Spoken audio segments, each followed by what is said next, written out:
ilivyokuwa katika siku za Nuhu, ndivyo itakavyokuwa katika siku za kurudi kwake. Maana yake katika siku hizi za mwisho ambazo mimi na wewe tunaishi, yaliyofanyika siku za Nuhu ya kuharibu asili ya uumbaji yanafanyika tena kwa kutumia teknolojia ya transhumanism. Sasa ukisikia neno transhumanism, ufahamu ya kwamba ni namna ya kutumia teknolojia kumboresha mwanadamu.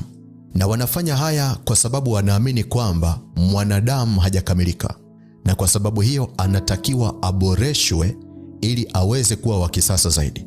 Na ndicho alichokisema mwanafalsafa na mtafiti wa teknolojia anayefahamika kwa jina la Nick Bostrom, kwamba human nature is a work in progress.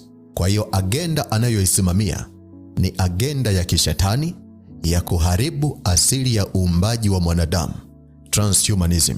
Sasa hii ni agenda kubwa sana ya kishetani inayosimamiwa na World Economic Forum inayoitwa Agenda 2030. Na nilisha kufundisha hili jambo, na kitu wanachokitaka ni kwamba ikifika mwaka 2030 wanadamu wote duniani wawe wamebadilishwa kutoka kwenye asili waliopewa na Mungu na wawe humans 2.0. Na mkakati wanaotumia kubadilisha asili za wanadamu ni kupitia majanga ya magonjwa. Wanachokifanya, wanatengeneza magonjwa maabara, wanayasambaza kwa binadamu, halafu baada ya hapo wanatengeneza chanjo na kuambia watu kwamba wakikubali kuchoma chanjo watakuwa salama.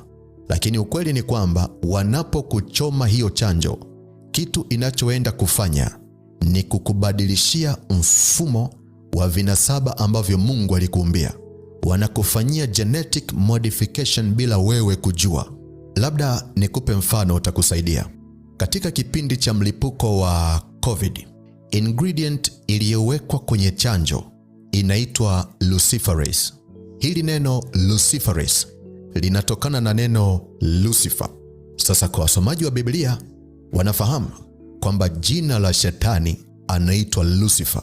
Kwa hiyo kama ingredient walioweka kwenye chanjo inatambulika kwa jina la shetani, unaweza ukaelewa watu wamewekewa nini kwenye damu zao.